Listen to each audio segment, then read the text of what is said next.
Pledge of allegiance, please.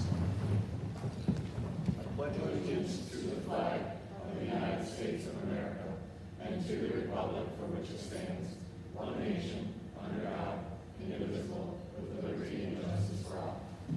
Thank you. Seated.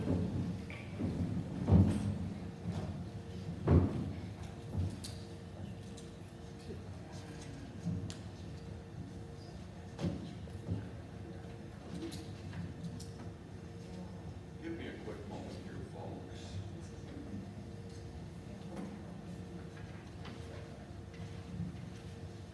Why do I could accumulate so much paper here?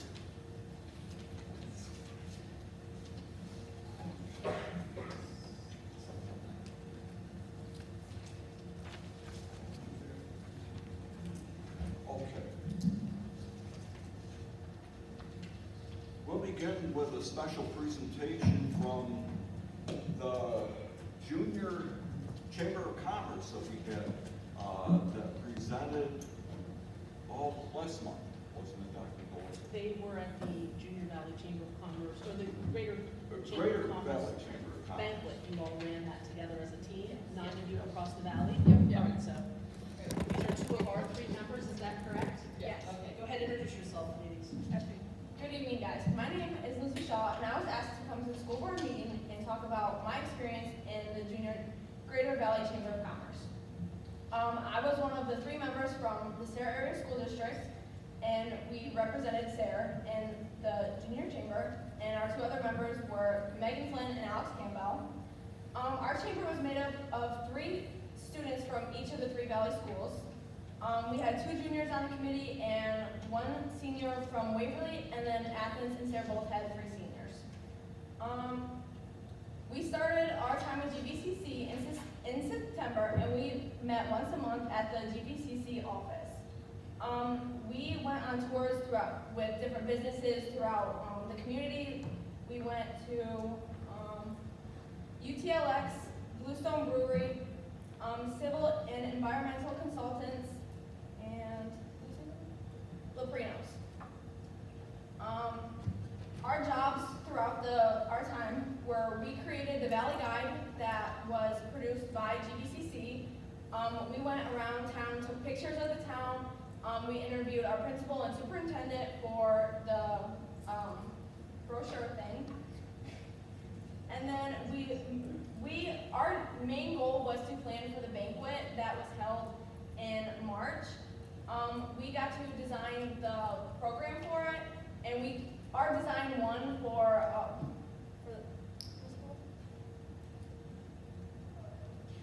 the logo. The logo for this year's banquet. We designed that. We won the competition, and we came up with the slogan as well. Overall, GVCC was pretty interesting. We got to meet with business members. We got to talk to state representatives at our banquet, and it was just interesting to see all the work that business owners have to put into their businesses around the area and what they contribute to our communities. Thank you. Thank you. Okay, I'm kind of gonna piggyback on what she said, so you're about to take it twice. Okay, good evening. My name is Megan Flynn, and I was selected this year to represent Sayre as a member of the Junior Greater Valley Chamber of Commerce group. Along with my 2 other senior classmates, Alex Campbell and Lucy Shaw, we had the opportunity to work alongside the actual Chamber of Commerce board and experience what our valley has to offer. The 3 of us worked together with other students from schools around the area, made up of Athens and Waverly. Together we toured businesses such as UTLX, Loprinos, Bluestone, and our most recent, last week, CEC Engineering, downtown Athens. Our biggest task to tackle through the course of this experience was definitely the planning of the annual chamber banquet. Junior members were tasked with designing a logo, color scheme, and a menu, which basically was just giving a layout what we wanted that night to look like. The Sayre students ended up designing a winning logo, which was then displayed and advertised throughout the entirety of the banquet. We also decided that it would be a good idea to incorporate all 3 schools throughout the color scheme of the banquet, which we did representing using navy, white, and silver. Together we decided that our future was strong, which also happened to be this year's theme. It's true though, our future is really strong in this valley. It's beyond enriching and shows so much potential. So by featuring the upcoming generations, we thought it was the best way to showcase what our junior students had to offer. Overall, this was an unforgettable experience, which left us with nothing but knowledge about what values actually exist right where we live. Jan and Kim were beyond welcoming, and we will forever be grateful for being invited to join this exciting opportunity. GVCC was such a beneficial experience that gave us the opportunity to work with other students from around the area, network with other business members, and give back to the community that raised us, otherwise known as implementing skills for creating our success. I'm forever grateful I was able to be a part of this experience and can't wait to see what the upcoming students bring to this organization. Thank you. Lizzie, Megan, thank you so much for coming this evening. Do you know what, I know with all three of our students being seniors, do you know what the next step is for the Junior Greater Valley Chamber? Do you know what they're doing for next year? They're taking applications. Oh, they're taking applications right now? Yeah. Okay, so hopefully you're connecting with some juniors? Yeah, well, they're actually gonna like experiment and go, they want older kids, but they also want younger kids so that they can grow the program more. Okay, So we can have some leadership in there. well, thank you. Thank you for Thank being you. our first and representing well, appreciate it. Thank you. Very good, young ladies, thank you. And I'm sorry I wasn't at the banquet that night. I got an invitation to come, but family obligations took over for me. And I apologize for that, but I heard it was a very good program and you represented the Sarah Area School District very well. Thank you. I really appreciate that. By the way, before we came upstairs here this evening, we did have an executive session to discuss some personnel matters. I do want to pass that along as well. So, seeing that we had our presentation, we're going to open the floor up to public comment. The chair recognizes any resident or taxpayer of the Sarah Area School District wishing to address the board about title programming or any other matter of concern or interest properly raised in the public session. Again, we ask that you give your name, address, and subject of the content you will be addressing. And also, it's requested that you do try to keep your comments in 3 minutes. Moreover, please note that comments relative to private student matters or to employee matters should be directed to the superintendent outside of this meeting. So on that note, if there's anyone who would like to speak, we welcome your comments right now.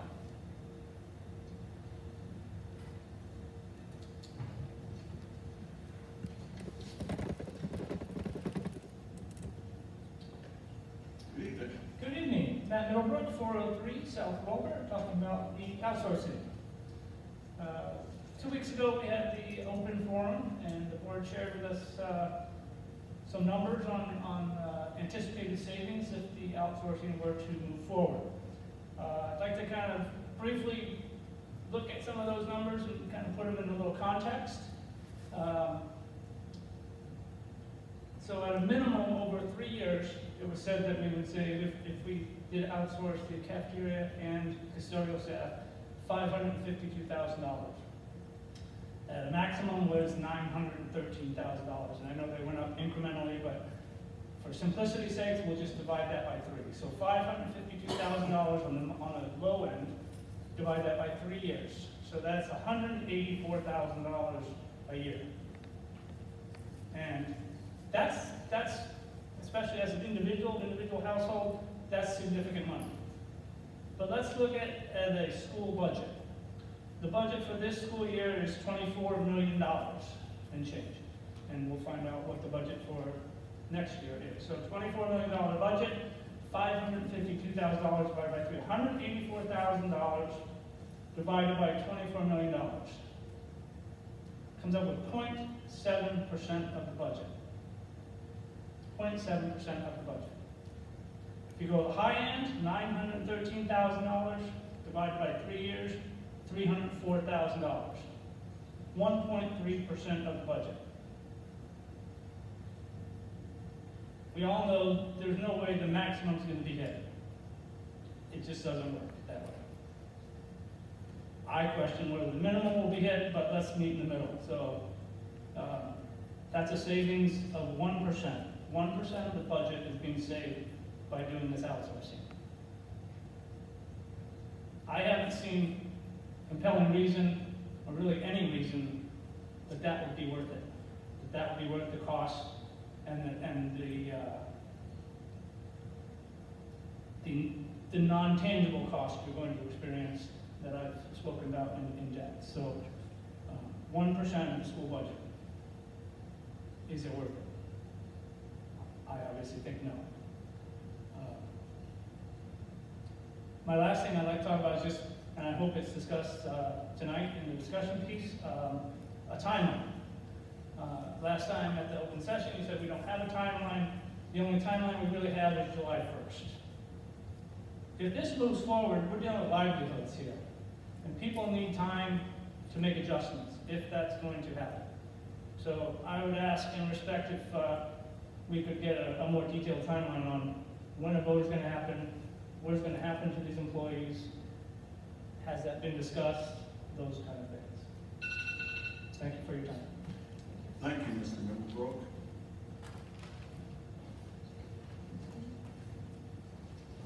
Any other comments at this time?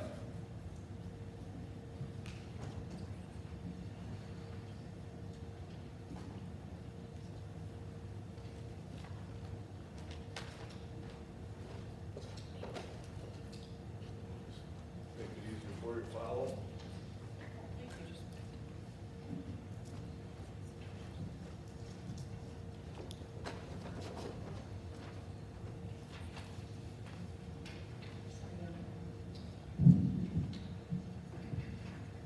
Good evening, Mike Shaw from the great part of Sayre, which is Milltown. First, I attended the policy committee meeting the other morning, and I was impressed with the way things went. I intend to attend as many of the committee meetings the school board has in the future. Mr. Middlebrook just talked about saving money. $24 million budget on the top of the sheet. You know that we're going to have consideration whether to consolidate Sayre and Athens, which I don't think happens, but if it should happen, if it does not happen, whether it's our board or their board, we now have to look at our superintendent. We know there's a lack of administration, both principals, assistant principals, and superintendentships around the state. So let's talk about outsourcing that or joining it maybe with Northeast Bradford. Our superintendent's salary is $140,000, $27,000 for insurance, $4,200 for 403B. The pension's about $48,300. FICA for $11,000. Rough estimate $231. Now the numbers aren't exact, but they're pretty close based on what I can find. Plus any mileage that the superintendent gets, the conferences, or cell phone, life insurance, just to name a few. I am not against Dr. Delosio, but I may be against the position. For example, she was away 30 days so far this year, give or take a day, for various conferences.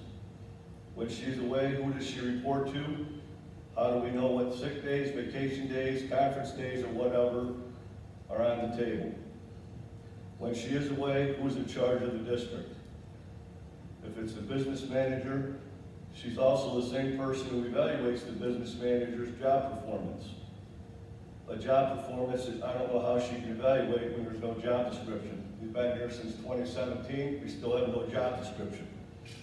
I've never seen a railroad run where people don't have a job description. I was told that it's based on the Pennsylvania code, but that's very, very broad. I'm also asking of Mr. Clem, putting this out there so you can all have answers if you can look into them. Does Mr. Claypool have an assistant athletic director? Is it still a school policy that coaches don't get their second half of their coach's pay until all their uniforms, equipment, and school property has been logged in properly and accounted for and approved by the AD? I know of 3 kids who still have basketball uniforms from 3 years ago. You know, we're talking about 180,000 here, 20,000 there. You know, maybe people ought to kind of look at the job they're doing. I know our Redskin Club's a little upset because they've been told that it can't be the Redskins. So I'm asking, has there been movement on the removal of the nickname Redskins for our Sarah area school district? And if not, why are we receiving mixed messages to clubs, teams, and individuals? I follow a lot of things in the district, and I'm not against anyone individually, but it is taxpayers' dollars. He spoke about $184,000 being like 7 or 8%. The $24 million would be 10% just for a superintendent's cost. That doesn't, and I would like to know what our administrative cost to student is, the ratio, so we can compare it to other school districts. We've lost 24% of our students. We have a class that has 2 students in it. We have 6 teachers that teach 5 or less classes. This is a lot of money, folks, and our teacher contract is up. It'll probably be delayed for a couple of years, and I understand that. I do appreciate your time, and again, please don't take it personal. It's just the way I am. Thank you. Thank you, Mr. Shaw. Anyone else wishing to make a public comment before the board this evening?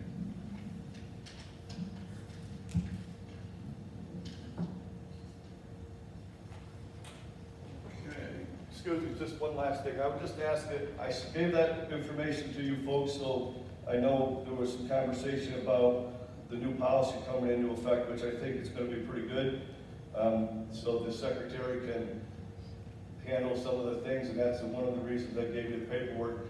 But I would like to hope that the school board would find a way to answer some of these questions, because the public does want to know besides myself.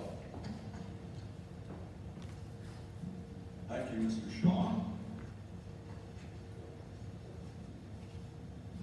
On that note, I know Mrs. Blythe, you wanted to make a comment as well on behalf of yourself here on the board.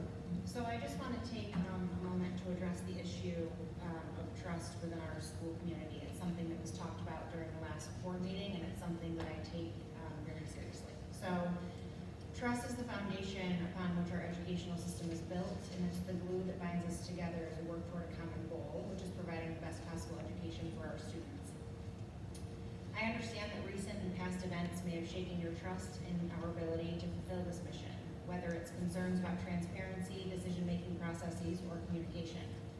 I want you to know that your concerns are valid and they are being heard.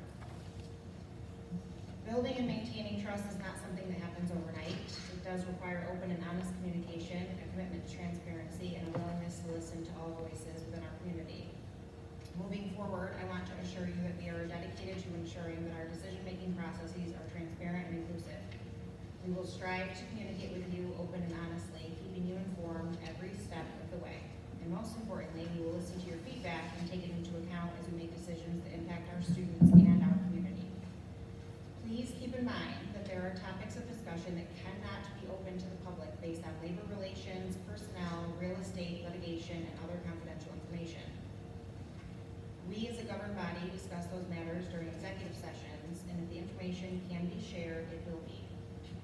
As we spoke about during our last meeting, please follow the appropriate channels to address your concerns. If you feel as if your concerns are not being appropriately addressed, please utilize the function on the district website to contact the 9 school board members at this table.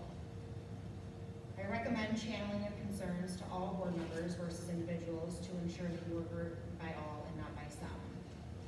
In conclusion, there are 2 types of meetings which serve different purposes within the school board function: regular and working sessions. Currently, the board is slotted to meet on a bi-monthly basis where we conduct official business such as voting on policies, approving budgets, and making decisions that affect the district. The meetings follow a structured agenda and adhere to procedure. This type of meeting is considered a regular session board meeting. We have discussed adding a working session to our regular session or a standalone meeting during the month.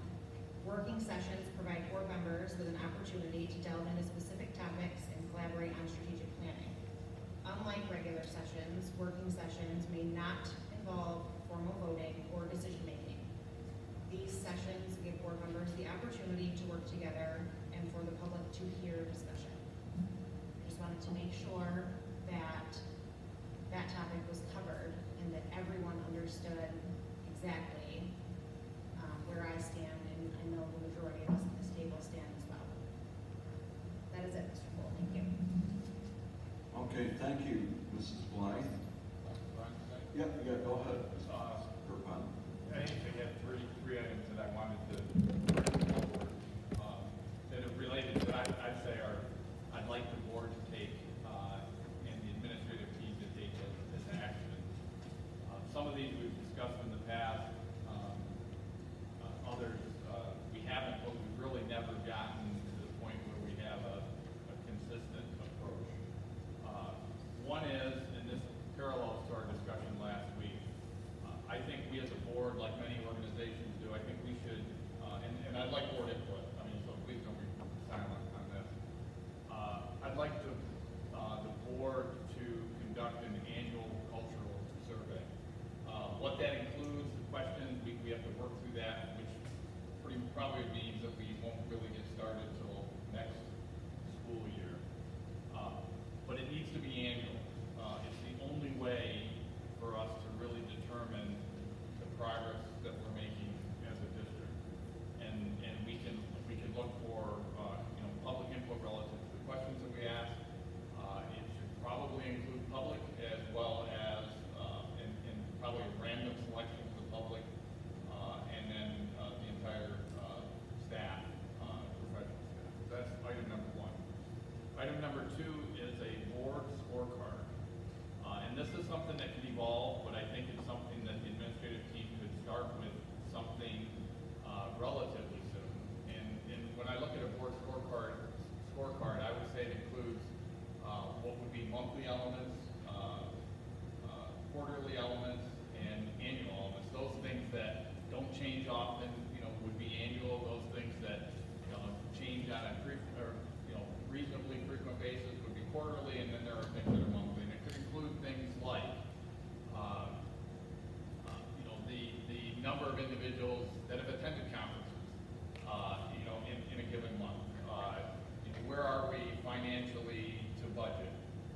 That would be a monthly item. What is our, failing and passing rate across the various grades? So on and on and on. What are the key metrics that we would view as the pulse of the district that are brought forward at board level that we can get we don't have to be asking questions. It comes to us and we get a good sense for what that is. And then third would be when things are brought forward to the board. We've had a lot of discussion on conferences and other things. The individuals that are coming forward, what have we done in the past related to those individuals? So are we getting broad coverage across the organization, both in our professional staff and our administrative staff, or has it been focused in a particular area where we as a board can then, get engaged in conversation on, how are we as a board and as a school district benefiting from those initiatives? So those are three things. I throw those out there broadly. Please dissent or agree, but I'd like to see us move in that direction. And we kind of, I know I've talked about a scorecard in the past. We just haven't gotten there, and it's going to take us as a board wanting that, and the administrative team kind of taking the ball and moving forward. Personally, I can honestly say I'm for what you were saying, Mr. Skirpon. And again, I know it's late in the game right now for us as well, but like I said, I hope that we can move forward with this. Again, it's, as I've heard out here from the public and from the comments, it's really going to help us out with transparency and stuff. It's a way that we can really give them information without, getting into intricate details, more or less like just bearing the facts out there, I guess. That's where I'm coming from, but that's my comment. Anyone else?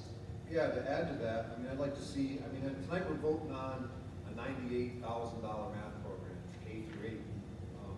And I think that, a dashboard, a scorecard, that would be great for us as a district. We could actually, this is what we spent, and this is what we're getting in return. I understand that, a group of teachers got together to pick this math class, which I think is great. Their input is phenomenal. I'm glad they had that. Some teachers are happy, some teachers aren't so happy. And I know not every curriculum is perfect, and teachers are going to have to bend over backwards to fill in the gaps and fill in the holes. But I'd like to see what's our testing gonna be like after this new program. I know we're not gonna get that tomorrow, because it's new, and it might take a little bit to get those numbers around. And is it worth it? Our new curriculums, the money we put in the school, is it worth it? Are we just spending? And Pete, I guess, you know, to jump on that a little bit, what really becomes important when a decision is made, and the decision is based on a process that the school district went through, an engagement by many, not by all, but by many, that in any organization to be healthy, everybody has to be on board. So we would want, in this particular case, right, the association and the teachers in broad, right, to be publicly and, you know, internally supportive of the decision. They may not have initially liked the decision, but for the school district to be healthy in the communication with the public, if the decision is made, then the organization needs to be all in. And if not, that's where we have challenges. So anyway. We always talk about the value of education. What's the value? Absolutely, and especially when that new math curriculum comes around too. I don't think it's really fair to evaluate it within a year, because again, Oh, right. as things will take time, you know, for it to establish and for our instructors and even the students to come more adapted to it, I guess that's. Thank you. Thank you, Mr. Petrini and Mr. Skirpon. Anyone else here in the board? If not, we'll go down to letter E, and Mr. Claypool, you're up and with the 24-25 proposed budget. Thank you, Mr. Cole.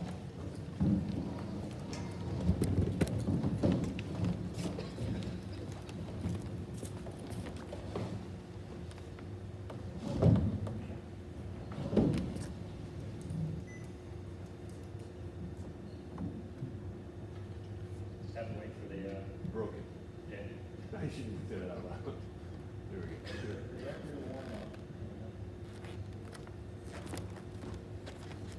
So I'm going to go over the 24-25 proposed budget tonight.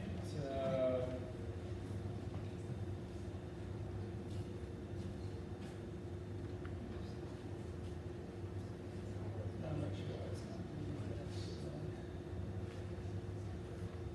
There we go. Got that pressed really hard.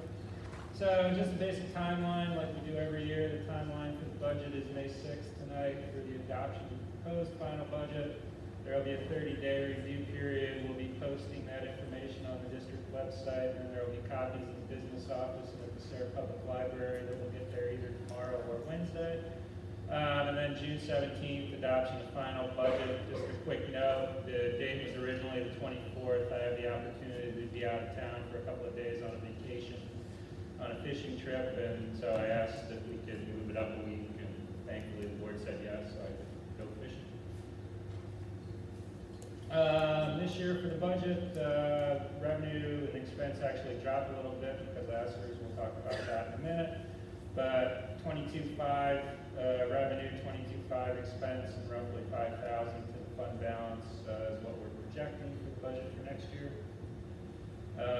So this just kind of goes into our fund balances. The first one, non-spendable, that's kind of our inventory, our pens, pencils, notebooks, all those other kind of things. Assigned fund balance, that's where we will put money aside to say we're going to spend X amount of money on this at some point in time. That is roughly 500,000 higher than it is currently. We'll look over the next month as to talk to the board as to how we want that assigned if it holds, but that's where that is. And then the unreserved fund balance, which the state requires us to have within 8% or less, which would be about 1.8 million, and we're projected to be at 1.3 million at the end of next year. So fund balance through the years, and you can see we drop a year off every year as we're going through, but 17-18, our total fund balances were 21,000. Next year, we're projecting 2.9 million. So there have been good things because of some challenging decisions that the board had to make, and as I say all the time, you know, the board, the administration, and all the staff, professional support staff work together to help get us to the point where we are today. That wasn't looking great when I started. Revenues, the last audit year, 22-23, was right around 24 million, 24.2. We're projecting about 24.9 this year. Next year, we're projecting 22.5. That's because of two main things. The ESSER's funding gone that's been here since 2021. And the 21st Century Grant, which Dr. Teague spoke to at the last meeting, is going away. And that was about 600,000 a year of that. So revenue sources, we have local, state, federal, and you can see the amounts. The big one that declines is the federal. That's where the ESSER's and the other grant is gone from. So the federal sources is where those come from. So you can see the difference there. Local revenue changes, you can see that changed by about 400,000. Real estate taxes, we're proposing a 1% tax increase, but it's actually going to show up to the taxpayer as a decrease because the state gave us some more money in the tax rebate program that they do through the state. It must have been a good year for gambling in the state because that's where that money comes from. And so you'll actually see the cost of the taxpayer go down a little bit this year, even though there's a 1% increase. Earned income tax has been going up, so we budgeted 1.5 this year. We're thinking it's going to be closer to 1.9. We actually budgeted almost 1.6 this year, but going to 1.9, so that's where most of the gain is, and then it's just the interests on investments, which is just interests on our fund balance. We budgeted 127. That's we're projecting more like 240 next year, so that's where the increases in local come from. Barry, the earned income tax, where's the majority of that? Is that from our largest employer? Yeah, we believe that the majority of that comes from the pay increases that they got over the Guthrie in the last couple of years. They did a lot of pay increases for a bunch of different levels of staff there, so that's what we're thinking. It's kind of hard to pin down because we just give payments, you know, but that's what we're assuming. And I was going to say, Barry, also, we get the revenue from out-of-state workers. Correct. Yes, correct. So real estate taxes, you can see we did 6.48 this year. We're going to do 6.43. We're increasing our millage from 57.083 to 57.654. That's a 1% increase. But again, the reason it goes down is we got an extra 125,000 above what we got last year in state property tax relief. Those numbers just became public to us last week, so we adjusted accordingly. And then there's an overall decrease. Just so you guys know, we won't spend a lot of time here, but our Act 1 limit this year was 7.6%. So we're doing a 1%. You can see that had we gone to the cap, there'd be roughly $480,000 additional income, but we felt comfortable within the 1% that we would be all right. Next slide is student enrollment. This kind of plays into a little bit into the state funding, which we'll get to in a minute, but you can see from 14-15, we're around 1,100, 23-24, 849, so there is a decline. There's a decline through the state, but, you know, there is definitely a decline here in the last several years. State revenue sources, basic ed. There's a piece of basic ed that's base funding. The last couple of years, that's been $5.7 million. I'm not sure that I totally believe this yet, but the state is saying that they're raising everybody's base funding rates going into next year, so that moves to 7.2 million basically. What the state is essentially saying with these is you'll never get less than that regardless of what the other distributions are in the formula. So if it holds, it's a good thing for Sarah. You know, we'll see as things go. Then there's a formula that they distribute that's been talked a lot about a lot, sorry.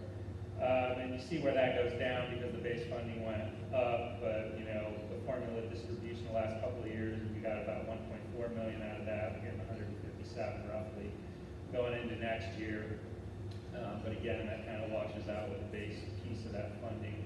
And then there's also in the budget a proposed adequacy investment for schools that weren't getting quite what they should have historically. And you know, the lawsuit that's been in the newspapers and media loud over the last year and a half. We budgeted roughly 70,000 for that. We actually, in the governor's budget, are more expected to get around 200 there, but we didn't feel comfortable budgeting all that at this point, so we budgeted a piece of it to get to the 7.4, the state revenue. So Barry, that whole base funding, the indicator there is we ultimately should have less variability year to year. In that base funding note, if it holds, will be guaranteed 7.1 million annually, where before we were only guaranteed 5.7. So yeah. And the formula element is much less of an impact of that. So Yeah, at this point, Okay. yeah. Okay. Again, I'm not fully convinced of that, but we will see. And then we also get a subsidy from the state regarding special ed.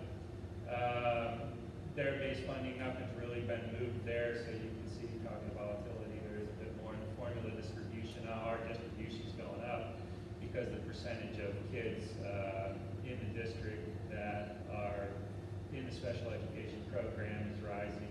I'll talk a little later that we're closer to 20%. The state kind of caps one of our things in charters at 16, so kind of hurts us. But base funding, you can see it's basically, you know, going up about 40,000 this year from, you know, next year from this year is what we're looking at the moment in the state from special ed.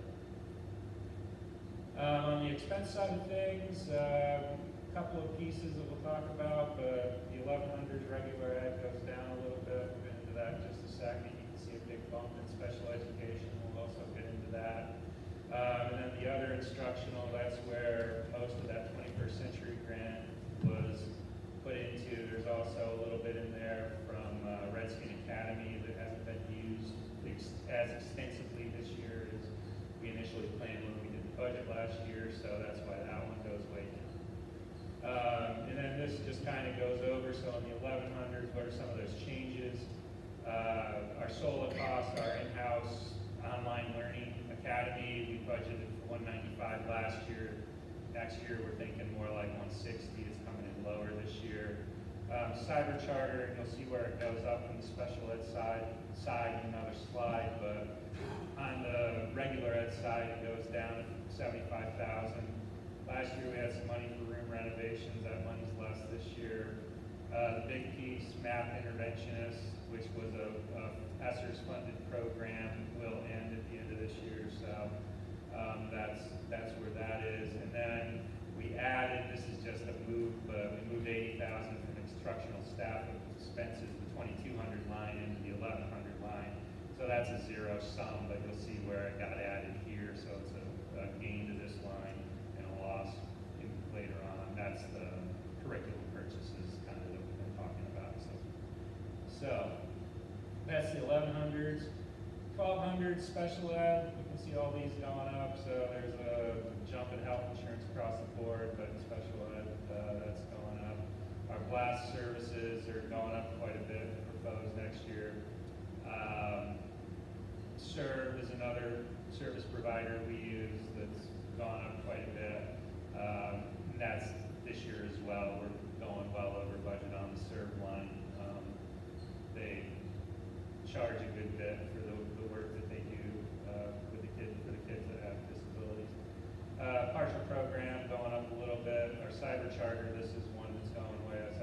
$75 on the 1100 regular ed line. It's going up 200 in the special education line, so it's 125 roughly more.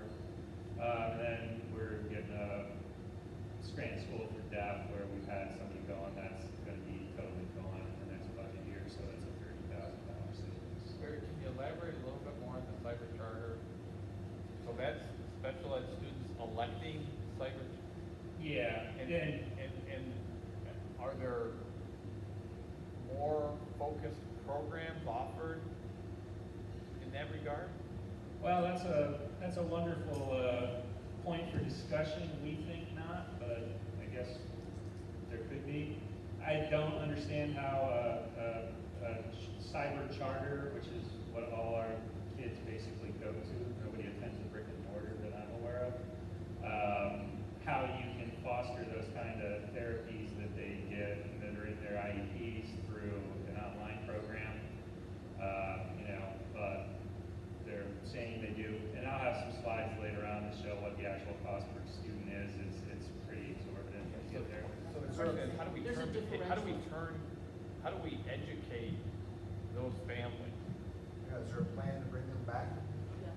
So we actually are working on a campaign to bring some of our students back to us. I mean, specifically, I mean, that just seems like So there's legislation out there right now, that, you know, it's at the lower level right now, they're trying to put a bill through to cap, because currently school districts, you know, we have a cap, but they don't, and Mr. Claypool has a slide to show you the difference between regular ed costs for cyber charter and special education costs. The differential between those two is astronomical. yeah, I just, Yes. And they have the ability to charge what, you know, they might have students from here and students from another school district, and their bills are not the same.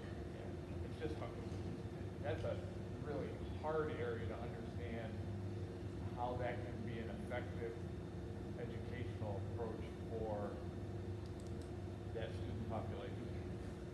I would rather they be right here with our educators. Absolutely.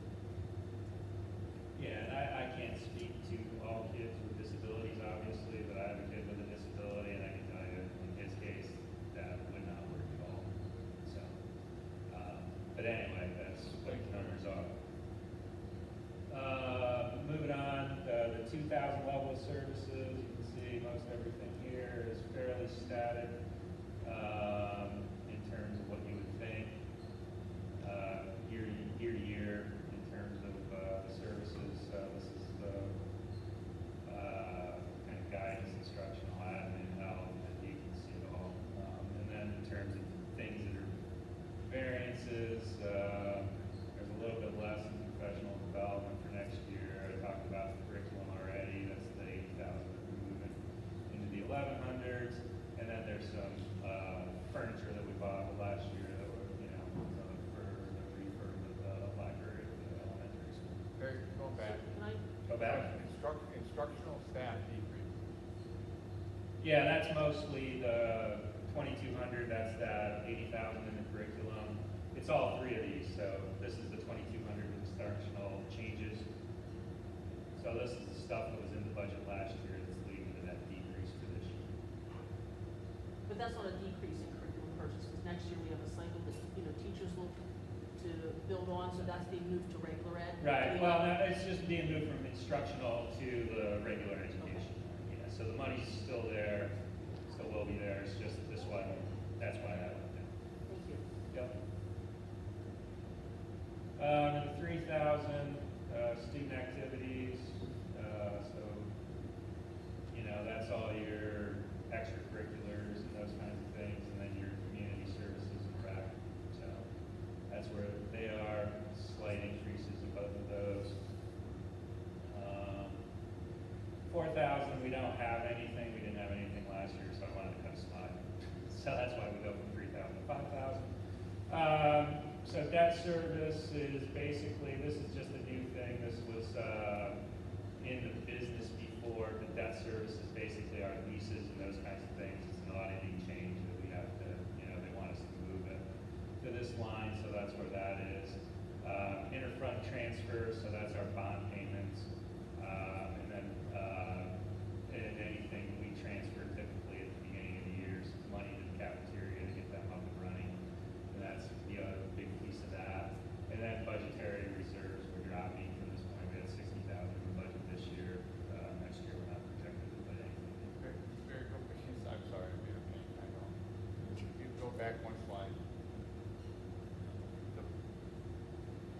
to my earlier comment relative to dashboard and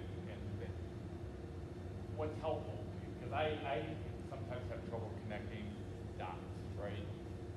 So what are the elements that integrate with, so say student activities, so perception, right? Student activities, we have fewer students doing certain things, yet we have budget going the other direction, which we want to invest. But how are we investing, right? So are we investing more per student, or are we investing less per student? You know, so how does the number correlate to the environment? And I think that's where we need, not specifically here, because I'm just making a point, right? That's the thing I think would be helpful for the board, is correlating certain things to kind of the cause and effect, right? Would be helpful. It's just me speaking, myself personally. So, thank you. Okay, so that one. So salary and benefit, so there is a salary decrease again, ESSER funding, the one position, the 21st century grant money going away, so you can see that there's a drop there. And if you look through the lines, the support staff goes up a little, the professional goes up a little, admin goes up a little, and then the one, 21st century coaches, all those kinds of things. Well, not the coaches part of it, but 21st century, the ESSER and the Redskin Academy is also in there as a piece, so that's where that decrease comes from. But 15.8 of the 22.5. Salary and benefits, that's right on 70%. The 30% purple is all other expenses. Everything else is salary benefit by category, by group. So that's pretty much in line with what we've been saying all along. It did pop up a couple of percentage points this year again because the ESSER money is going away. So the pieces that were involved in salary and benefits of the ESSER money impact that. It goes up just a hair. So, at what point do we communicate the after-school program is going away? So, At what point do we? Dr. Tejan has, I don't know if she's done that yet or not, but I will ask, has that gone out yet communication-wise for the 21st century program for next year? Do you have a plan for letters to parents about it? Yes. Okay. Okay, so just as another slice to look at staff, so 23-24, there were 79 professional staff, 24-25, there are only 77. One is the math interventionist position, and is paid for by ESSER. The other one is actually special ed. It's a half-time this year. We had a staff person who retired, and they were on for half the year before they left, so their position's captured in the budget. So that's why it's a drop of 2, but it's really only the math interventionist that's left. Support staff dropped by 1. That is a cafeteria monitor turned into a cafeteria staff person, and the monitor position wasn't filled. Non-bargaining stays the same. That's your van drivers, and then admin stayed the same as well. So that's kind of the staffing, where the staff sit in each particular area. Peasers, we always have a slide about Peasers, and I say the same thing every year. Peasers has settled. It doesn't go up astronomically anymore, but it's settled at a very high rate. So 34% is what we're looking at this year. Next year it actually drops a tenth to 33.9. And so you can see this year we're projecting, we're still not done with the year, so it's a projection, 2.9, almost 3. It drops just a hair next year, 2.9. Again, so it's still 2.9 million to the Peaser system. Health insurance, this year we're right around 3 million. Next year we're going to almost 3.3. It's a 6.7 increase. Across premiums for next year, consortium's already started saying plan for roughly a 7% year following, but there will be a couple of looks at that. And while we don't love a 6.7 increase is a lot better than a lot of the increases around the area, so, you know, we will live with that.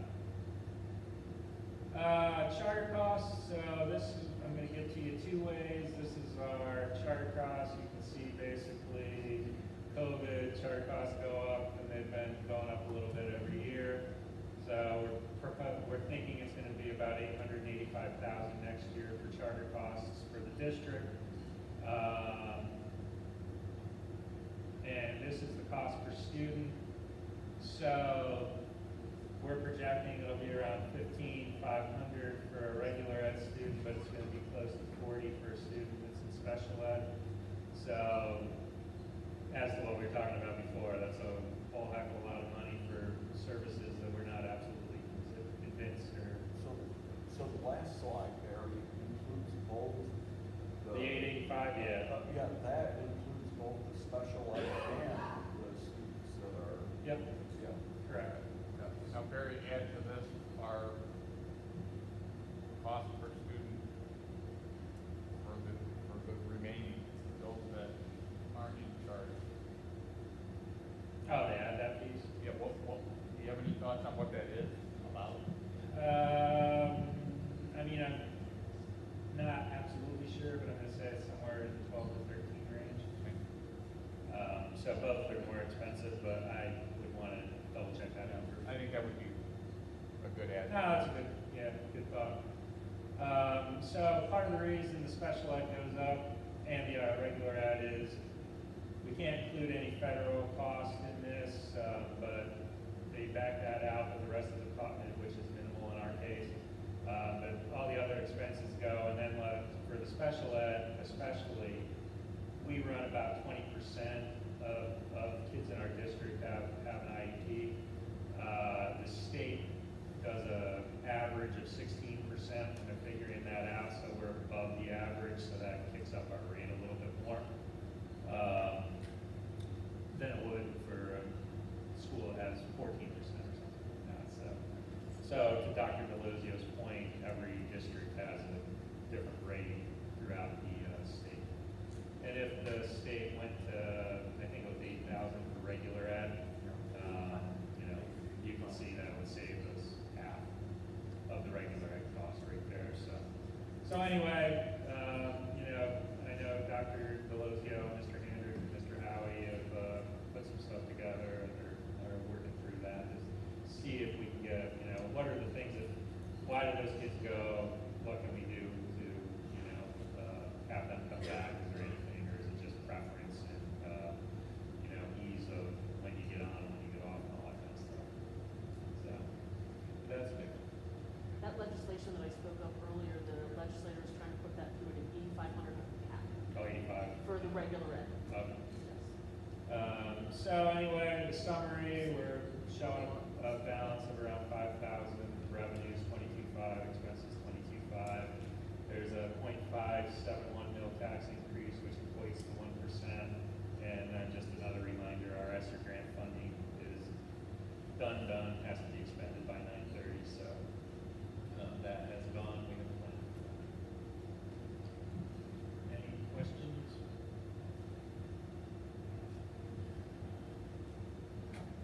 All right. Thank you.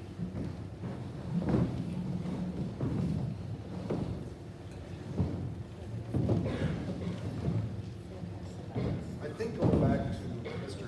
Skirpon's point of having a dashboard, like, all of those numbers, I mean, they change. Yeah, what's the cost of per student per day? Definitely benefit to see monthly, quarterly, yearly, so we can better understand this side that I was thinking of, and maybe it's to be discussed later on as an agenda, but also thinking about, we're losing, I mean, I guess we're gaining $115,000 in our budget for a math interventionist that we're losing, but we're starting a brand new math program. So what's that gonna mean for teachers and students who are trying to do that and don't have that person to send those kids that need extra help to? Because we're losing that. Yeah, you're absolutely right, and, you know, when I was brought on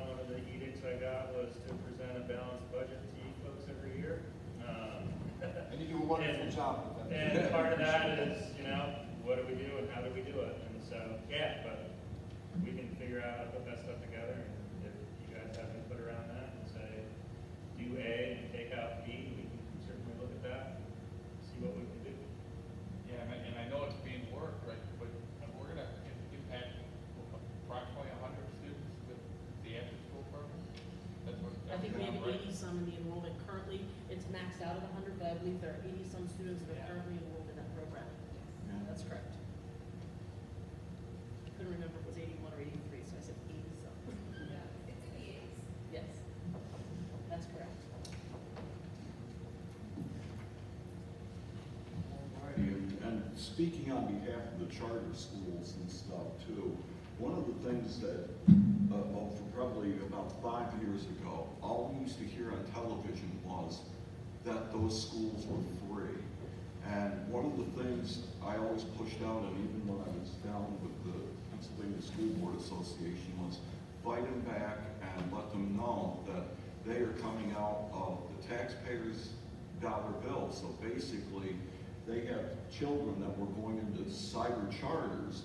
Basically, you're paying the taxes plus, and I hope that eventually it'll come to fruition where they'll honestly say that, you know, I see where my tax dollars are going, basically. You can only hope. And like I said, even districts that are smaller than us, about 3 to 5 years ago, I don't know how they were keeping up with the cyber costs that they were going through. And like I said, you know, all I can say is I wish them well in the upcoming years. So. But other than that, thank you, Mr. Claypool, and thank you to the finance department here at the school district for putting that budget together. Moving along on the agenda, we'll go to our consent agenda. Number 2 is the approval of the public hearing minutes, as well as the regular meeting minutes on April the 22nd of 24. Item number 3 on the consent agenda is for instruction of the conference requests, field trip requests in letter B, and letter C, the district volunteers, letter D, the Career Development Council survey. That's something that is done amongst the 10th, 11th, and 12th grade students here at the high school by the Career Development Council.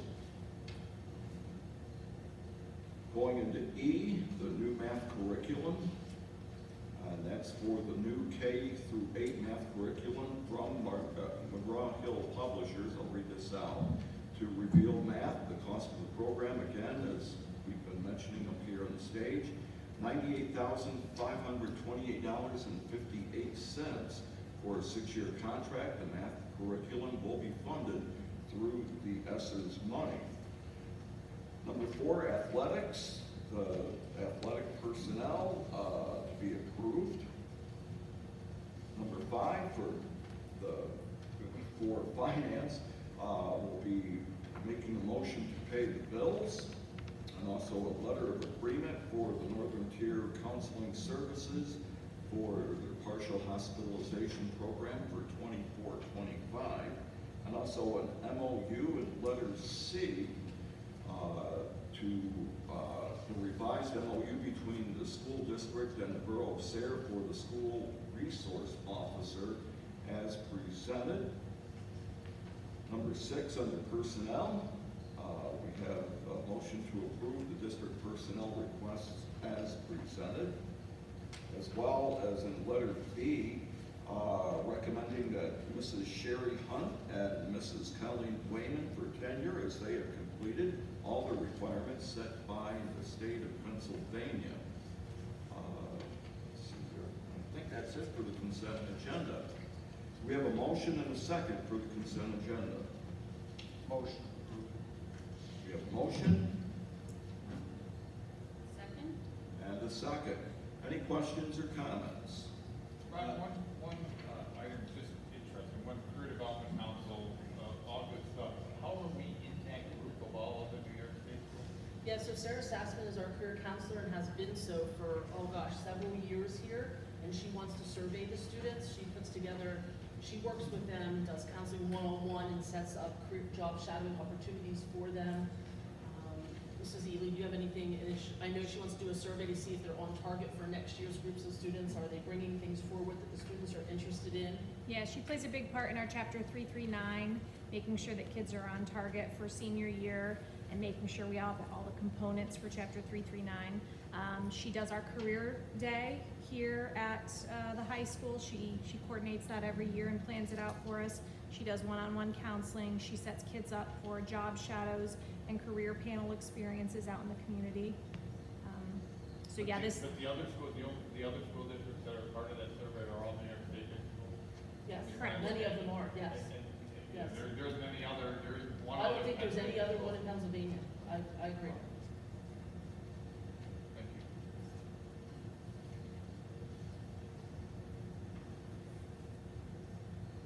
you. Yep.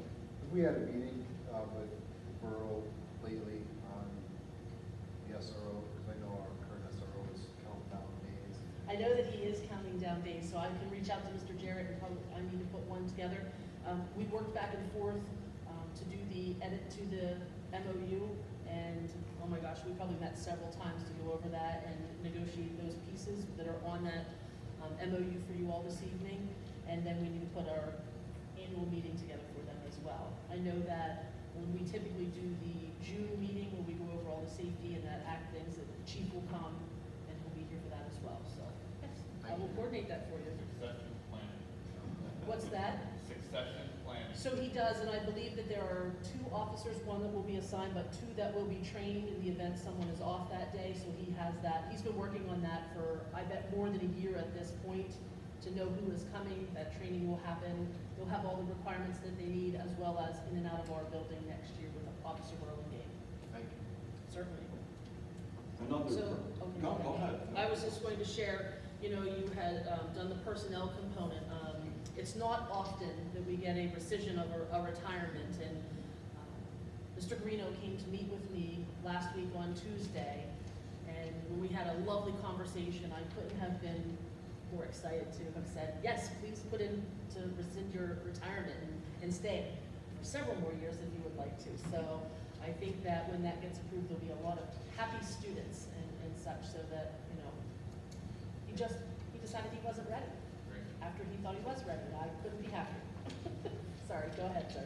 No, you stole my, you must have been thinking along the same lines here, Dr. Delosio. I can't remember the last time I had a decision on retirement.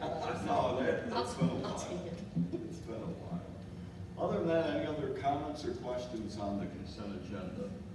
So I would like to comment too on the math curriculum, and I'll ask Mr. Hendrick to jump in as well. I know that it was offered out to all teachers of math K to 8 to participate on the committee. I believe they reviewed 3 or 4 curriculums, and they, you know, had some of them in the classroom, some of them reviewed the products, they went through the tech support, the professional development, the books for students, and some teachers wanted to participate in the meeting. I don't know. I know the department head, who is not a K to 8 teacher in mathematics, attended all of those meetings as well. He's a high school teacher, to give his input, but we did have a variety of teachers around the table across different grade levels. Is that correct, Mr. Yeah. Hendrick? Yeah, but first, fourth, fifth, sixth, seventh, eighth in high school. Okay. And that's the way that they can see it. And everyone had the ability to see it and look at it, and I know it sat for 30 days in the admin office for others to come and view it if they wanted to, someone to share that with the board. We absolutely have a process that we work through. That conversation comes forward. The teachers are the ones that selected this program.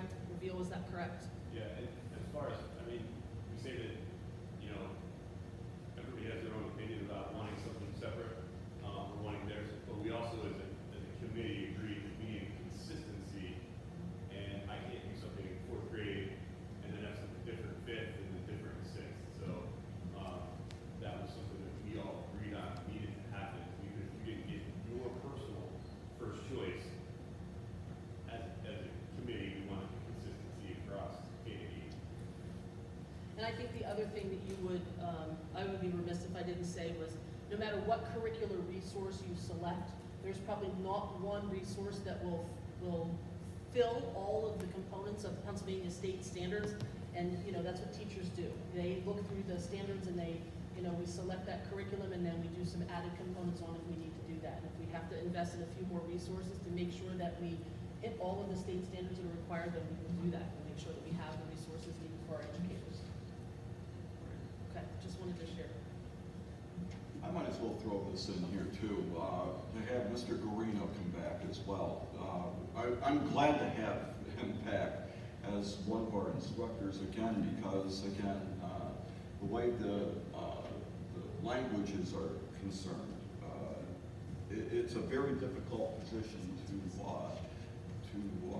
to hire for, and like I said, we appreciate him and his rescinding, even though, like I said, he's welcome with open arms to us once again, so. And the other component on the personnel is the resignation of our elementary secretary, T.C. Bagley, who does an outstanding job. I'm not going to ask Mrs. Morrow to speak, so unless you would like to, I know. That's going to be a sad loss to you in the office and the whole team at the elementary school, but she's moving on to bigger, better things, so that's okay. You know, I wish her well I do. on her next endeavor. I'm very sad for us. I have been very, very fortunate for the years that I have worked here to have very selfless secretaries that worked above and beyond tirelessly in that office. And that is the reason that school functions the way that it is. So I'm very grateful, not just to Casey, obviously, but she's leaving. She's taught me many things and made me a better Google editor. I sometimes get editing rights, not just view rights, but there have been many in that office that helped make that school one. I'm just very fortunate to have the people that I have. I'm grateful for all of it, especially her. 2 words, 5 employees. I'll throw that in there too. Other than that, any other comments or questions at this time? You can still vote no and separate it out if you want. Well, anyway, all those in favor signify by saying aye. Any opposed? I just want to say I have an aye, but I do have to abstain from 4A. 4A. Right. Thank you, Mr. Roof. I don't think you guys do, because you're not paid. That's where I wasn't sure. I know volunteers. Yeah. What is it? Is it a volunteer? Volunteer. No, only if there's money being. Okay. Well, aye. I'll go get more. We'll rescind that. Yeah. Mrs. Well- Luchenko, I have to abstain on section 4, number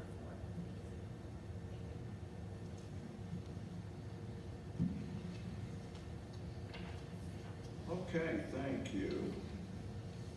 Item number 7 will be, the school board directors are going to be discussing district policy number 903, volume 1 to the 2024 and attachments. This is for public participation in board meetings, as well as public comments in the school board meetings, as well as other comments for the public in board meetings as well. Any questions or comments on that before we go into a first reading, I believe, on that? No. This is just for board discussion tonight, Okay. and then I'll get feedback from the board, and we'll come back to the board at the next meeting for a first reading, sit for 30 days, and then a final reading at the end of June. Okay. Thank you, Dr. Delosio. Sure.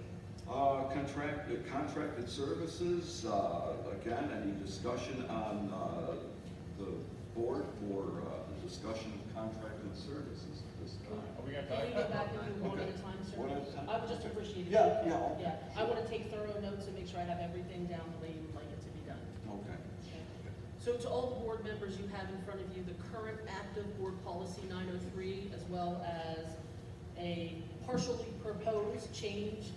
The bold print is one from PSBA. The attorneys go through, they push different policy through. The policy committee met on Friday, and the administrative conference room. As you can see, the current policy is about 2 pages in length, and the updated one is over 4 pages. So I just wanted to make sure I know that you all received that, had an opportunity to potentially read it. Some of the changes that we have in there are marked with an X. You know, we currently, as a board, allow district residents and taxpayers to speak at our board meetings. We're looking to add employees and students to that as a proposal if the board so endeavors. So that's just in the first part of authority, if we kind of want to take it in a chunk in that manner. We also marked off that the presiding officer may expand the opportunity to provide public comment to others when deemed necessary to inform the board. So I just want to open that up for conversation. I can move through it. I just didn't want to do too much of it at once.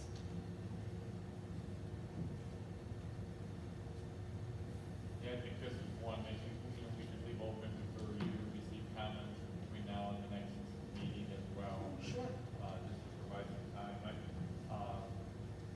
I think that the one thing that comes out, I think that may be worth keeping, and it's not as evident in the new, and that's the individuals representing groups in the community, not specifically tied as a taxpayer or a student or employee, but somebody that may represent a group that is in the community that has, a vested interest in the school district. I think that would be good to keep in there.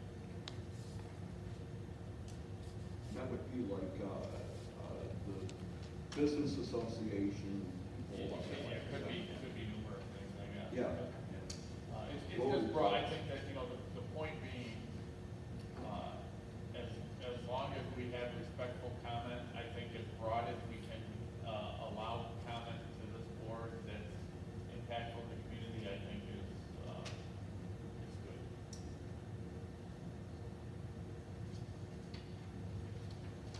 Anybody have anything else under authority? So at the top of the second page, there's a parenthesis in there, so I'd like to hear from the board. The board shall or may provide a second public comment period after the items of action or deliberation have been completed. So after the board makes their actions and completes everything on the agenda, whether it's before or after, if people from the administration give their reports, at the end of that, you could have shall, that you'll put it in there, and we can add that section to the agenda, or it could be a may. So that was something that was up for discussion Friday at the meeting. I'm just going to state my opinion. I don't necessarily think that it's needed to have a secondary public comment, given that we give public comment first, and that the agenda is available to everyone to review in advance of the meeting. I believe it's 24 hours in advance of the meeting they're available, the agenda. At least. So I don't think that it's overly necessary to provide a secondary public comment, given that they have everything in front of them before the meeting. That's just my opinion.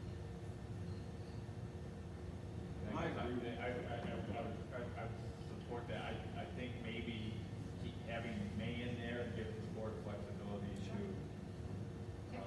decide in unique circumstances. But I agree, it should be a shall. And I'll agree with Renee as well, and I know, mainly we have the first public comment session, but I know even after the meeting is over, I know that we open ourselves up to people here, and we will speak with them.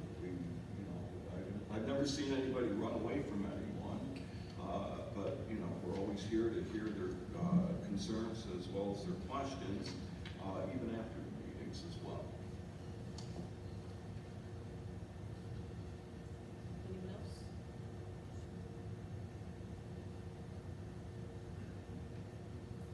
Okay, how about under guidelines? So I think when this was tabled before, it was under a request to comment, and when that came through with PSBA, we have a comment card per se. This would be helpful for our board secretary. It's not a request, it's not a yes or a no. Anybody that wants to make a comment at the public comment section could fill out their name, their phone number, their address, and the topic to be addressed, and then give it to Mrs. Lacheko before the board meeting starts, or If they decide right then to make a comment, they can fill it out and turn it in as well. So it's not a request that would be denied, it was just a document to track those comments. Anybody have any thoughts on that? Yay, nay? I think it's fine to approach it that way. I mean, I think that, at least what we've discussed before, I think it's much too cumbersome to require something well in advance and whatnot at the meeting, and to have it documented, I think is fine. I think too, our current policy calls for 24 hours in advance, and we don't currently do that process, so just doing it a few minutes before the board meeting is, advantageous to do that, okay?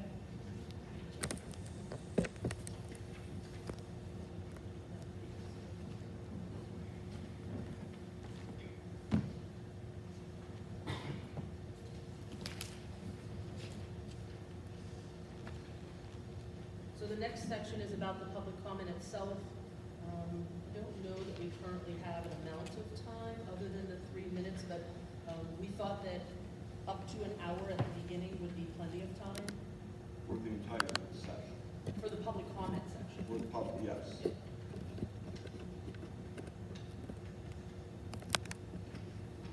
Anybody good with that? Less than that, more than that? It's gonna be- Maybe we should change that word shall to may, just to, public comment session beginning of the meeting, maybe limited to, instead of shall be limited to. Everybody okay with that, changing that to may? Yeah. Gives us a little flexibility.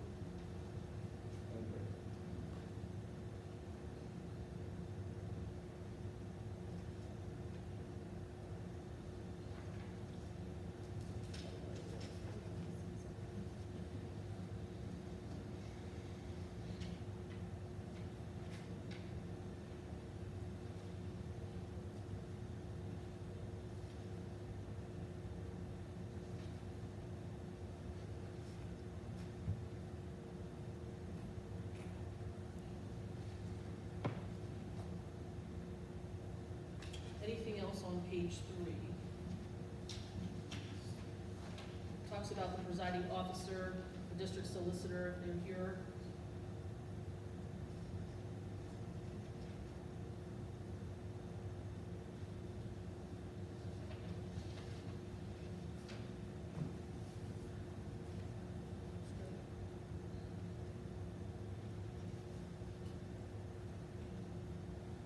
And then the response to public comment, there are 3 paragraphs there that are in bold.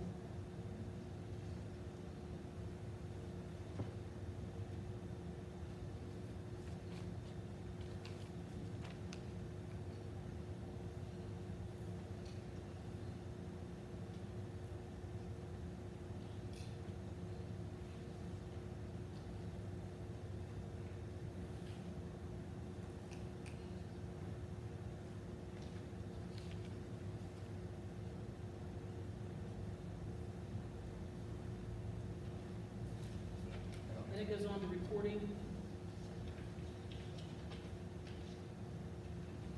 The public comment reported in board meetings.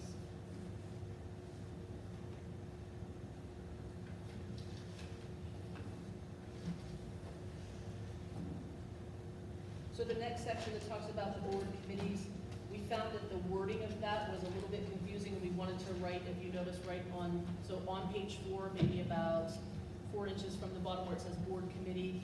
Some of those, it's almost like you have to read between the lines. We have put public participation is welcome during board subcommittee meetings. So we don't have a public comment section during those meetings. They're just there to participate in any of our public meetings, the athletic meeting, the finance meeting, the policy meeting, the community relations and wellness committee, just so that you know that we have that in there, that they can come in and comment and participate in that meetings, which is what we want to have happen. And then the recording devices and cameras, I have a call into the solicitor to make sure we have the wording correctly on that as well. It does say that electronic recording devices and cameras, in addition to those used by official recording devices, shall be permitted at open meetings because it is an open meeting. Okay? But you can establish reasonable rules around that.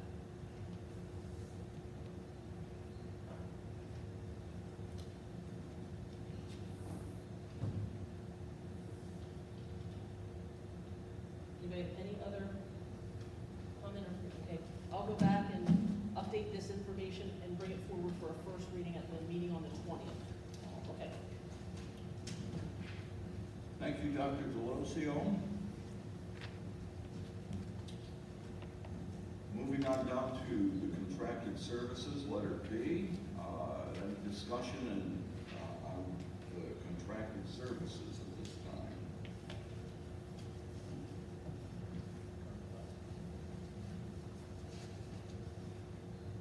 You want me to? Right, yeah. So, Right. Mrs. Lamont is here tonight, as president of the support staff union. We met on Friday and answered the district, myself and Mr. Claypool answered some questions that they had asked of us. They came back today around noon, around noon, and provided a proposal. I need to share all of those components with all of you. They have 3 different parts to that for the board to review. So, we're not making any decisions tonight on that, but, you all need to look through those components and do a comparison analysis for your own information. With the board's permission, if Mrs. Luana wants to add to that, I didn't want to just, is there anything that you wanted to add as I shared that? I didn't want to, but I know I wanted to ask as well.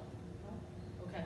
So Joe, with that, we obviously just getting that today, need a little bit of time to look at that. Right. Should we be targeting next meeting to wrap this up? I would recommend that, even hearing from the public about a timeline and those components. We've had our public hearing. The support staff union brought a proposal forward for you all to review. We can share that information, and then once that's done, then you certainly as a board can make a, final decision if that's what you would like to do as a board. I think we should target that. So we should make a decision by the 17th. At that meeting, I think we need to, The 20th of May, is that what you're saying, sir? The 20th of May? whatever the next meeting is. That's the 20th of May in 2 weeks. Right, again, to hear back as far as what direction, I think we should make a decision on what we as a board, want to move forward with. okay, I thought, okay. Yeah, absolutely. So if it's okay, there was an email that had come in from a community member about some questions about the presentation, and I have those questions and answers if I can share it at this time. With that information, we had a community member ask, and I wrote back to that person, thank you so much for sending it, but I wanted to share their questions and the responses to those at a board meeting for transparency purposes and to share it out with the community as a whole. The person asked what sort of due diligence has been done on the companies that submitted the proposal. Was there more to the proposal than just the cost? Do we know anything about how they treat their staff? What's their retention rates of the staff that they currently employ? Are there other school districts that currently utilize these companies? If so, what's the experience from those districts? The person wrote that Wyalusing was mentioned as a district that currently has outsourced. Has anyone contacted them to gauge how they view the outsourcing at this time? The data we saw showed the potential savings and the potential funding from the state for the next 3 years. What's the overall picture of the district financially? So if I don't get that in my answer, Mr. Claypool, I'll lean into you can give an overall picture of the district financially.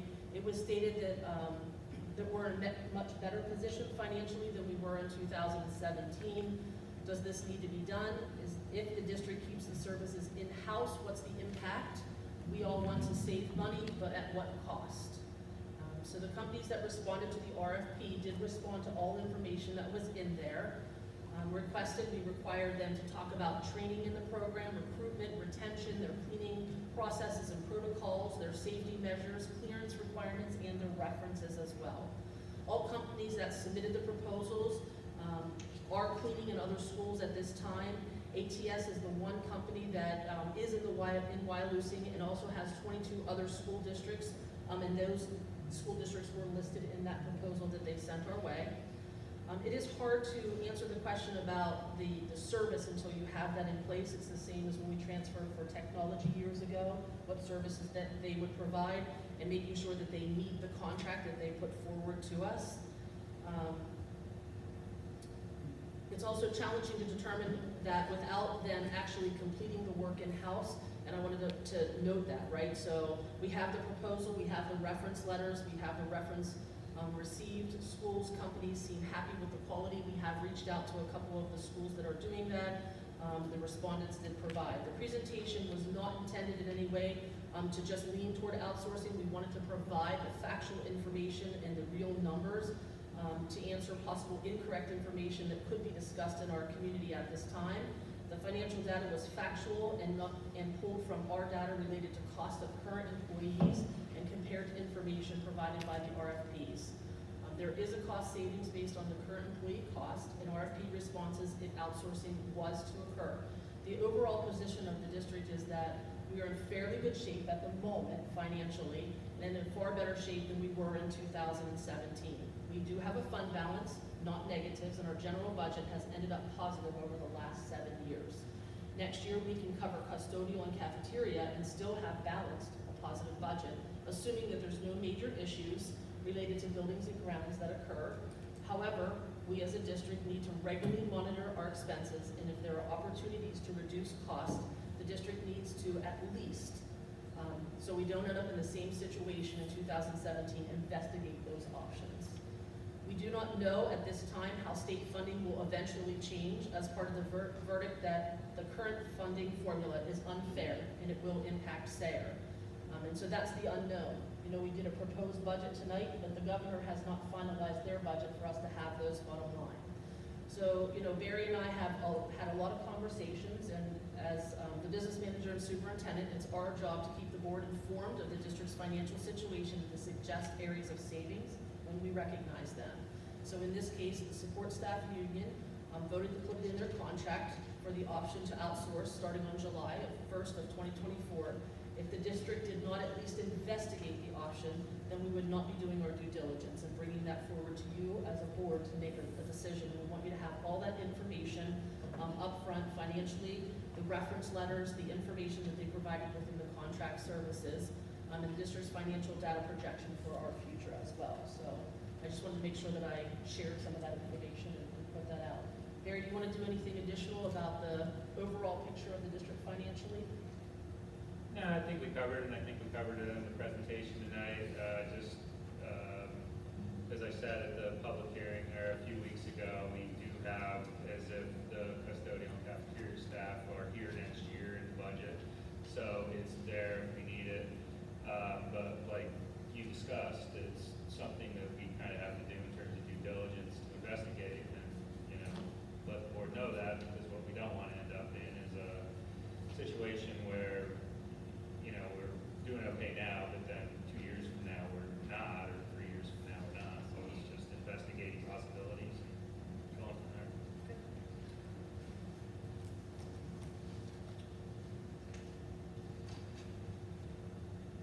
Any other questions and comments on the contracted services? Alrighty, we'll jump down to our reports. Mrs. Ely with the high school report.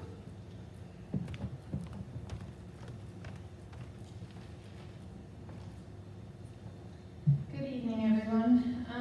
PSSA testing has finished up. It went very smoothly here at the high school. Our attendance was very good. Students and staff alike worked really hard to make the whole process run efficiently, so thank you to everyone involved. The prom was a huge success. The team of Mrs. Ramsey, Mr. Palumbo, and the juniors who planned and decorated did a really great job. The students had a nice time, and the manager of the Loom actually took me aside that night and commented to me that our high school students were so well behaved and polite. So I have to give a big thank you also to the Chilson family. They were here. They must have ducked out at some point, but they were there. They brought their photo booth to the prom that night and allowed students to use it. It was a huge hit. Another thank you to Mr. Yohe and Mr. Moon from the Fishing and Boating Commission, who recently came to the high school and taught a boating license course to students from Mr. Romanowski's fishing and boating class. Also, I need to extend a big thank you to Mr. Pete Howell, our athletic trainer. He recently held a CPR and first aid course for a small group of seniors that we have, This was a needed step for their graduation pathway, so that was much appreciated. I have some very exciting news to share from Corning Community College. Mrs. Schreiber and I actually just got the email, I think it was yesterday. It was on Friday. They notified us with a report of how many college credits students in our junior and senior classes have earned during their high school years here. So we have 19 seniors who've earned credits with CCC. Of those, 11 students have more than 15 credits earned. So that's a full semester's worth of college credits. A special congratulations goes out to Will Crossett, Lizzie Shaw, who was just here, and Linda Zhang. They all have over 30 credits, which is a full year's worth of college credits. So amazing job to those kids, and I just want to point out they did that at no cost to their families, which as a mother I am most excited about. Two things I just want to point out. Wednesday night, I'm looking at my calendar here, Wednesday night this week, 7 p.m. here in the auditorium is the Spring Band and Chorus concert for grades 7 through 12, so come out for that. And Keystone exams, believe it or not, begin next Monday, and they will run each morning through May 20th. That's all I have. Thank you, Mrs. Ely. Okay, the Snyder School Report. Mrs. Morrell, come on up here. Well, you can come up with the podium. Better make myself clear on I was ready to come up the steps, Mr. Cole. Mrs. Ely, it's almost like we compared notes. PSSA testing is also complete with the elementary school, and I made a note that this is probably one of the best years that we had with attendance and not really having a lot of makeups for our kids to participate in, so we're very thankful. We had parents call that morning to see what time testing might be ending. They scheduled appointments around it, so we were just very grateful for that as well. So thank you to everyone who helped make that such a smooth process again this year. Dr. Delosio sent out an email for high school and the elementary school, along with other schools in Bradford County, to register for the Mobile Oil Learning Unit to come and visit the school at no cost. We were lucky enough to be chosen to do that, so they will again be back for our 5th and 6th graders this year. It's a great learning experience and opportunity, so we're looking forward to that. Mr. Poole, get your calendar out. We have lots of field trips coming up. 6th grade transition day is Wednesday, May 22nd. Our 6th graders will be coming to the high school to visit. I hear from Mr. Howie and Mrs. Ely. They have lots of things planned for the kids to do, so we're very excited to be doing that.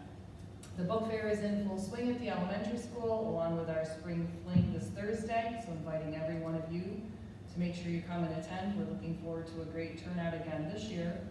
And we also be visiting Valley Exceptional Athletes Day to support and cheer on our students. The other thing I wanted to just take a moment and comment on piggybacks off of what Mr. Skirpon said as we move into the new math curriculum or any other curriculums that we may choose to embark upon the next school year. It will take time for our students, our teachers, and our parents to get used to those curriculums, and there may be some gaps as we move from one curriculum to the next. So I would encourage parents, please don't get frustrated with that switch to the new curriculum, if it's math or ELA or whatever we're looking at. Please take the opportunity to have conversations with your child, as we will with our teachers and our students, that it's going to take some time for an adjustment. And if you are feeling overwhelmed with that new curriculum, I would encourage you to reach out to your child's teacher as soon as possible to make sure you're having that conversation so we can help make that transition smooth for everyone. Thank you. Thank you, Mrs. Morrell. You're welcome. Mr. Hendricks up next. I know. I see you coming here, Mr. Hendricks. Two things to just kind of piggyback on, in talking to some other districts. Post-COVID, a lot of schools have had kids refuse to test, and we had very, very small numbers compared to other people. I think we had, you had one, yeah, so really, really pretty good on that. Also, with the new math curriculum, along with support of the company for implementing that, we do have TAN on board to help us roll that out, especially to people who really specialize and do just math in the state. So happy to have Tara and Jared support as well. I just had a quick update. We did our annual PD survey, very good participation, even improved that from last year. We had 51 teachers participate this year. As administration, we gave some choices, and then we offered teachers blank slate to tell us what, they needed. And so we've already got some PD plans for 24-25, and we have received, or I have received many positive comments. We have to do a lot of virtual trainings now that are mandated, and pretty much everybody's very excited about the flexibility of being able to do them at their pace and kind of getting a day back, especially during the school year to kind of recharge. So that seems to be a big hit. So now we just have to make sure we follow through with it. So thank you. Thank you, Mr. Handrick. My PSBA report, well, I can only tell you that currently that they still have a team that's working up on the Hill on the Pennsylvania 24-25 budget for education. So again, you'll probably hear some more results as they come available here in the next few weeks. I also want to make note that House Bill 1507 was passed, and basically it's telling that school districts can begin a 4-day work week, which could extend school days. But again, that's just, for right now, it's available out there, but they say it could take a while before it really kicks in for districts that do want to go in that direction.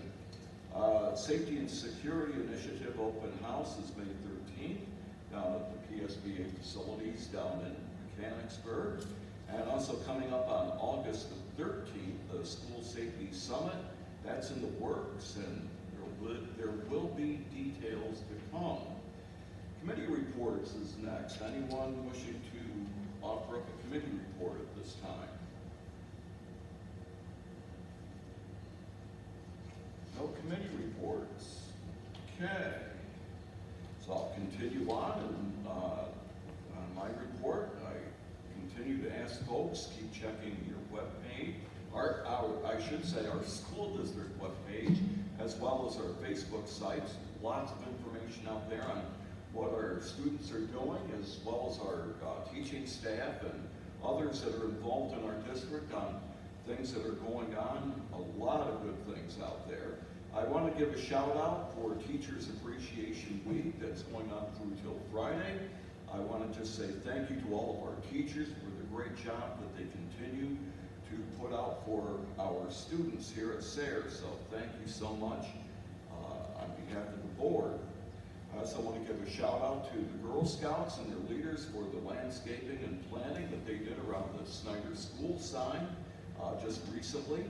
Also, Senior David Long, I waved to him this evening while I was watching him practice. He placed 3rd in the high school national powerlifting competition. Great job from one of our students. Congratulations to our top 10 students in the class of 2024. I know Mrs. Ely mentioned a few of them. Of course, I'll be seeing them at graduation as well as the band and choral concert coming here Wednesday night at 7 o'clock for grades 7 through 12. Then May 14th, the 5th and 6th grade band and choral concert, correct, Mrs. Morrell? Thank you. And also the Spring Fling. Now, I've got to ask, is that rain or shine? I believe so, yes. Okay. Correct, Amy? Okay. Depending on- It's to be determined, we have some options that I have to chat with you about. We had to cancel as of last Friday to let all the inflatables go, because we have a whole field full of fun set up. We don't lose any money, we just have to reschedule at some point, so the board of PPG, we're tossing around the ideas right now of if we make it a fall fling, if it's a total washout, if we move it to the gym, if we, we're all set and ready to go. We have 5 food trucks lined up. The whole field is filled with bounce houses and face painting. We have book bingo with free books to give, hundreds of books. The book fair is open, so we're ready. We're just depending on the weather. Thank you, Mrs. Romberger. I appreciate your information. Hey, I also want to make mention also to the board too, that Monday, May 20th from 5 till 6 here in the cafeteria, I think everyone got invite to this is the Senior Athlete and Marching Band Parent Recognition Event. I know I got an invitation to it. I'm assuming that all of our board members did. So light refreshments will be served 5 till 6 here in the high school cafeteria, May the 20th. So, And that's just an hour before our yes, exec session. yeah, just before our exec session. Yeah. So But big timing, everybody. hopefully you'll plan on attending. So, Dr. Delosio, you're All up. right. So, Mrs. Ely, thank you for sharing that about the credits. It's always exciting to hear the credits that students receive their senior year or between their junior and senior year.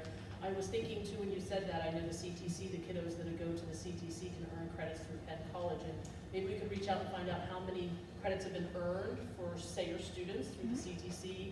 They can have an opportunity to earn them in the morning here before they go there for afternoon sessions. Sure. So that would be a great one too. Thank you, Mrs. Blythe and Mr. Roof and Mr. Hadlock and Mr. Cole for coming to onboarding this evening. We had our onboarding meeting with our new board members. We're excited about continuing to move forward there. Arts for All was well attended this weekend, even in the wetness that we had. On Friday, we had our annual SAT meeting with Bradford County Human Services and our outreach worker. So it was nice to meet with Colleen and Talia about the processes and services that we have through Bradford County Human Services for our student body and how many students reach out and accept that help and get those services that they need. Spring Fling, I'm looking forward to that Thursday evening because it was such a success last year. I cannot wait to go back this year, and it's a short commute for me to get there, so that's a good one. Teacher Appreciation is this entire week, and National Day is tomorrow, and I couldn't say thank you enough. There are teachers and all the work that they do, just, within the four walls of their classroom that they do every single day, but so many of our teachers go beyond those four walls, and they sit in advisor positions, they are coaches, they work with the rec program, they attend kiddos' softball games or Little League games. I got a shout out from a parent and an email this weekend of how many support staff and professional staff attend Little League games and how excited the kids get when they see them in the stands cheering their students on. So our teachers will get a little gift tomorrow from the administration and the board. It'll be in their mailboxes or on their desk tomorrow morning when they arrive at school if they weren't there too late this evening, because I know that some of them are there even way after hours. So I appreciate all that they do. Top 10 banquet last week was lovely. I think it was the Rotary from Athens that put it on, and then the Sayer and Athens Rotary did do a combination.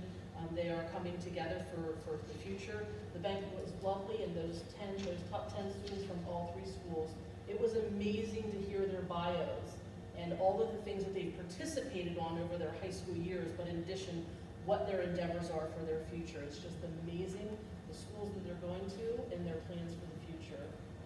It's one of my favorites every year to go to, so I always enjoy that. And then I think some of the board members also received, but recently I received a summons for jury duty on the 21st of May from our gifted support students that are running a mock trial over there at the library in the elementary school. And are you some? Juror number one. You're juror number one, so, all right. So we'll be over there that morning, and I'm excited to see what they're putting together, so. I'll see you there. I know. Mrs. Lezak, she never, it's always amazing. What am I getting in my envelope today? At first I was like, do I want to open this? I'm not sure. So it's very nice of her to do that. And that's all I have for my report. So I did notice that we did miss a motion. We did the proposed budget, but there's no motion to approve the proposed budget. We need that to sit for 30 days at the library. So I'm going to ask for a motion to amend the agenda this evening. Okay. So I'll put that in the form of a motion, a recommendation by the administration to amend the current agenda to add one item, which would be for the proposed budget. So moved. Second. We have a motion and a second. All in favor? Or do we have any questions or comments? And so, and before you vote, I think that you need to have because in our policy it says that there's public comment if you add something to the agenda, so I'll make sure that we do that as well. Okay. Any comments or questions from the public as far as the budget is concerned? That motion, that's the motion in a second. Can we get a motion in a second? Yes. Yeah, we did get a motion in a second. Okay. All those in favor signify by saying aye. Aye. Any opposed? Okay, do we have a motion then to advertise the 24-25 budget as presented here, in session this evening? So I would make a recommendation from the administration that the proposed budget be advertised at the public library, Right. available on our website and at the counter in the administrative offices for anyone to view. And I'll put that, as a recommendation from the administration for the 24-25 budget, post budget. Okay. So do we have a motion to present the 24-25 budget on both the online services as well as the library and here in the district office for the public? So moved. Thank you, Mr. Skirpon. And Mr. Petrini. Questions or comments? If not, all those in favor signify by saying aye. Aye. Any opposed? So moved. On that note, for future meetings, Curriculum and Instruction Committee will be meeting on May the 13th, 5:30 p.m. in the conference room. That's Monday, May the 13th. Technology Committee will also be meeting that same evening, 6:30 p.m. in the conference room. Community Relations and Wellness Committee, Tuesday, May 14th, 5:30 p.m. in the conference room. Building and Grounds Committee, also on Tuesday, May 14th at 6:30 p.m. in the conference room of the administrative offices. And also, don't forget, the spring band and chorus concert for the 5th and 6th graders, also on Tuesday, May 14th at 7 p.m. Senior Awards Night coming up on May the 15th, Wednesday night at 6 p.m. And our next Board of Directors meeting, May the 20th, here in the auditorium at 7 p.m. Any other questions or comments? I just want to say thank you to Mrs. Morel and Mrs. Seeley for all the help you guys did with my son Andrew, his Eagle project. You've done phenomenal, and I appreciate all that. Congratulations to first grade. Yes, they're very excited about their report. And also, For that as well. I'm gonna go really out of character here. I wanna play a 1 minute and 30-second video clip. It's timely for the discussion we had tonight. Hopefully it will be okay. I'll get in a lot of trouble if I see if people can. Doing homework, 2 hour grocery, bring it all home. Homework's fun. First and second grade is awesome. Third grade, you're like, okay. They throw some stuff in, you're like, oh, all right. Okay. Learning it earlier than we used to, huh? I don't know that's true, but she brought home Common Core math. That's fun. It's a new math they invented. No heads up, just give it to parents that never learned it. It's just a whole new, it's unbelievable. Why would they bring it home? You gotta watch a 40-minute YouTube video on Common Core math. I don't even understand it. If you know it, if you don't know Common Core, it's just a new math. And the goal of Common Core is to use one sheet of paper for every problem. You just want to keep breaking the problem down. You put the problem at the top, and it just keeps going. And then what's even funnier is you see old math in the middle of it. As you break it down, old math gets in there, and you're like, oh, just do that at the top. I don't even know what it is. And it's not like old math isn't working. Old math's doing, I don't get incorrect change everywhere just with this stupid old math. It's a long way to get at the same answer. I told my wife, I go, it feels like you knocked on my front door and I opened it.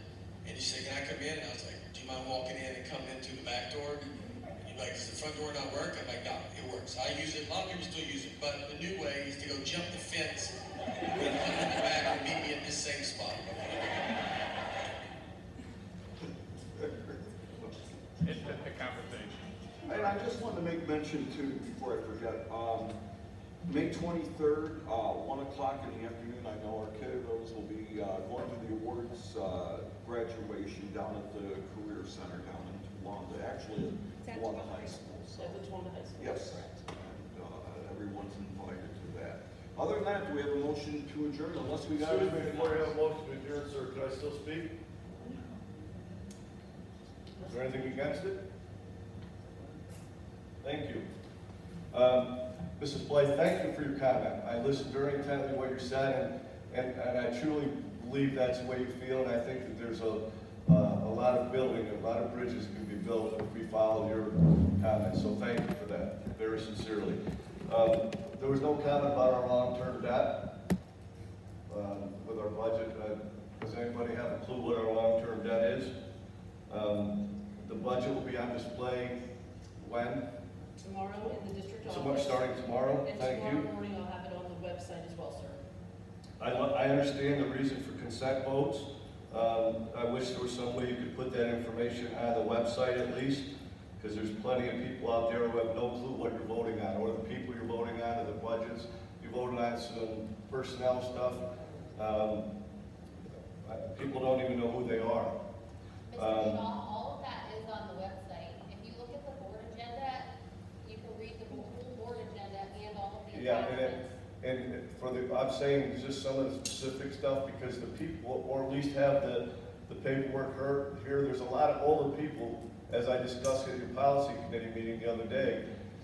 They gotta go online to buy a ticket for the PIAA basketball or softball. They can't do that. The people have no idea what to do. I'm saying to make it a little more mainstream for the people who are not accustomed to using computers. If not, I understand it. That's just a suggestion. I took from the budget that 1/12 of our budget is related to administration. Why did we lose the 21st century after-school program? Is it about money? I don't know. The comment about people coming up the second time, exactly why we should have a second time. First of all, today it took, 6 minutes for the first round. I'm the only one speaking the second round, so that might be 3 minutes. It's going to be very rare. But in a policy committee meeting that I attended, I believe that it's a good thing, especially if you have control over what's going on. And if we received a copy of any of the other contracts from these services that are being provided, like Wyalusing, in other words, have we seen any of the contracts to view them, to do our due diligence to see if it's something that fits our needs? Just because AVP provides something at Wyalusing, is AVP going to provide the same or similar services here? So I'm just saying, if we were going out to buy vehicles, we would go and compare things. I'm just saying I think that would be very beneficial to our school district if we had a copy of those policies. But anyway, that's my comments. I know I always have a lot of them, but starting with yours, ma'am, I think that was awesome, and we'll go forward. I just want to quickly say regarding the 21st century, and I'm looking at Dr. Tejan when I say this, 21st century program was not funded by the district, it was grant funded, and we did not receive the grant monies this year. But that's what I mean. I didn't know what it was, whether it was grant money. Yep, it was grant money. I just wanted to make sure. And so, with those 100 students that we lost, how much money is that? 600 total amongst 3 schools, 200,000. 200,000. Dr. Tejan, sorry to put you on the spot, but which 3 districts did not get approved for this grant? So it was written for a consortium of the 3, Sarah Evans and Wyalusing. I think that's a great program. If there's a way we could put that into the budget, I mean, I know $200,000 is a heck of a lot of money. I understand that, and you're trying to save us as taxpayers money. But that after-school learning program has got rave reviews, and I know it might not sound very popular to people, but I do away with sports before I do away with that program. And I think that Dr. Tejan was appealing, correct? That was the secondary part of that you were sending in an appeal. We did appeal and they declined our appeal, so they did not approve that. So she did her due diligence regarding the funding of it, they just. Okay, thank you. Thank you, Dr. Tejan. Please, sir, we have a motion to adjourn.